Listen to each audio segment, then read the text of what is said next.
அதே மாதிரி ஒரு பெண், இரையச்சம் உள்ள பெண், முஸ்லீமாக பிறந்து மூமினாக ஆகக்கூடிய பெண்ணாக இருந்தால் நம்ம 4 ஆணை சொர்க்கம் கூட்டு போகலாம்.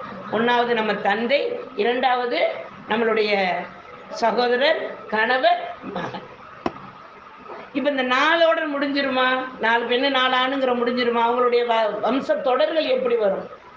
அப்ப நான் தொடர் வரிசையில் அல்லாஹ் சுப்ஹானஹு தஆலா நம்மளை அல்லாஹ் தஆலா தேர்ந்தெடுக்கக்கூடிய உண்மையான முஸ்லிம்களாக, மூமின்களாக, அல்லாஹ் விரும்பக்கூடிய பெண்களாக, அல்லாஹ் விரும்பக்கூடிய ஆண்களை சுமந்த பெண்களாக, அல்லாஹ் விரும்பக்கூடிய ஆண்களுக்கு மனைவிகளாக, அல்லாஹ் விரும்பக்கூடிய சகோதரர்களுக்கு சகோதரிகளாக வாழக்கூடிய வாய்ப்பு உள்ள பெண்களாக அல்லாஹ் நம்மளை தேர்ந்தெடுத்துட்டேன்டா, அதாவது மார்க்க பற்றுடன் வாழ்ந்து இருந்து அல்லாஹ்வுக்கு சுக்ர் செய்த வாழ்ந்த பெண்கள் எல்லாரும் என்ன செய்வாங்களாம்?